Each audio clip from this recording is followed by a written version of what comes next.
그렇습니다. 신우신염과 일반 감기와는 반드시 감별을 해야 됩니다. 근데 사실은 신우신염이라고 하더라도 초기에 그냥 일반 감기 몸살이랑 상당히 똑같은 증상이 나타나세요.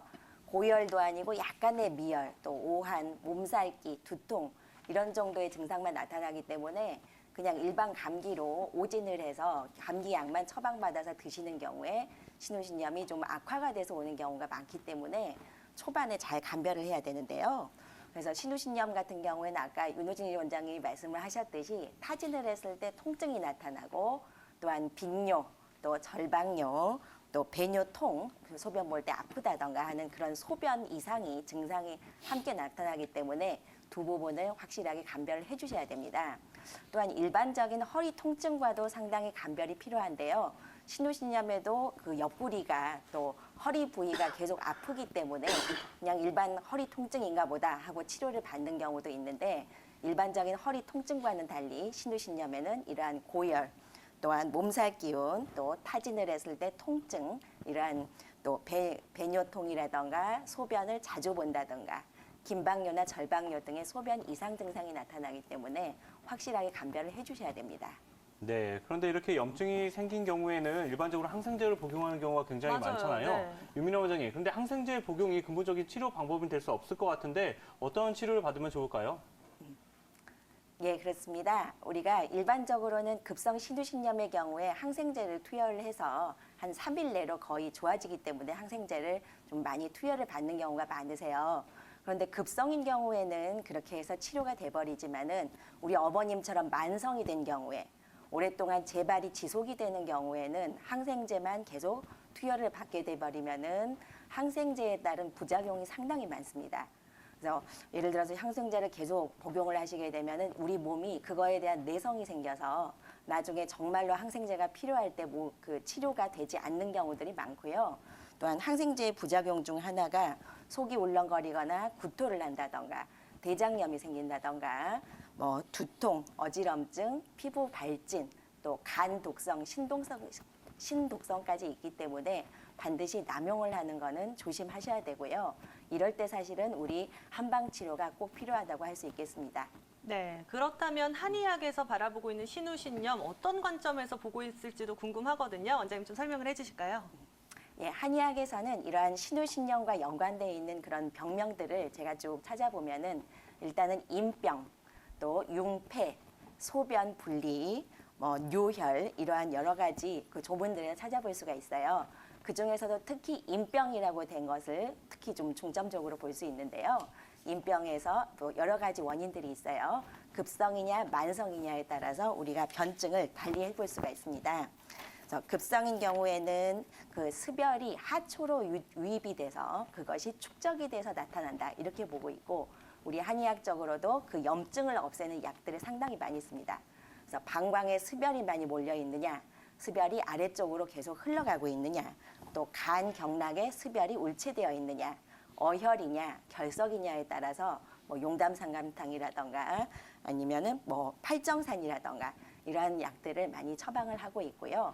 우리 어머님처럼 만성으로 진행이 된 경우 이런 경우에는 간, 신 쪽의 기운이 많이 약해졌다던가 아니면은 우리 몸에서 중기, 비위 쪽 기운이 아주 약해지고 신장 기운이 약해졌다던가 또 방광 기능이 많이 떨어지고 냉해졌다던가 이렇게 보고 그거에 따라서 한약을 처방을 하고 있습니다. 또한 침이라던가 또 봉약침도 상당히 소염 진통 효과가 강하기 때문에 이런 배뇨통이라던가 허리나 옆구리 통증에도 사실은 같이 응용들을 하고 있고요. 또 왕뜸도 상당히 아랫배, 자궁뿐만이 아니고 방광, 또 남자들 전립선 이 부분까지도 따뜻하게 기운을 넣어줄 수 있기 때문에 많이 응용을 하고 있습니다.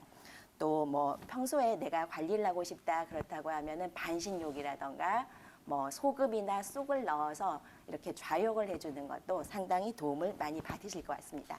네, 이렇게 다양한 한의학적 치료 방법들이 도움이 된다고 하니까요. 잘 참고하시면 좋을 것 같습니다. 그리고 또 앞서 이렇게 반신욕도 도움이 된다고 했는데 윤은미 원장님, 반신욕 외에 또 어떤 생활 관리가 동반되면 이런 증상이 좀 완화될 수 있을까요? 네, 생활 습관도 이제 말씀을 드릴 건데요. 아까 윤민아 원장님이 말씀하셨는데 항생제보다는 이제 한약 치료를 하는 게 좋은데요. 팔정산인 경우에는 항생제보다 효과가 더 좋은 것으로 논문에서 발표를 하고 있습니다. 그래서 우리 몸에 해로운 항생제를 쓰시는 것보다 한의원에 가셔서 팔정산 치료를 해보시는 것도 급성 신우신염에도 도움이 되실 것 같습니다. 그렇다면 그런 처방에 주로 어떤 약재들이 사용되는 건가요? 네, 이뇨작용이 있으면서 항염증 작용이 있는 조성물로 이루어진 거고요. 네. 소염, 진통, 또 이뇨작용이 있는 생리 활성을 갖는 한약재로 조성물이 되어 있다고 보시면 될 것 같습니다. 자, 그리고 제가 생활 속에서는 제가 생각할 때는 대장균이 가장 많은 원인이에요.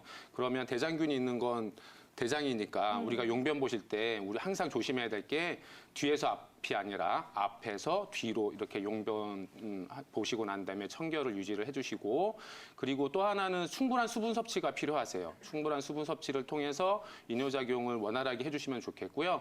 그리고 부부관계 후에는 꼭 소변을 한 번씩 보시는 게 또 도움이 되십니다.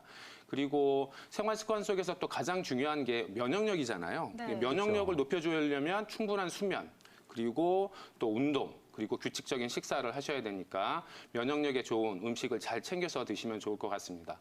그리고 속옷을 너무 꽉 끼는 옷을 입는 건 별로 좋지 않을 것 같고요. 그리고 계절적으로 보면은 언제 제일 많이 발생하냐면 다습한 여름이니까, 여름에는 땀을 많이 흘리시는 분 같으면 자주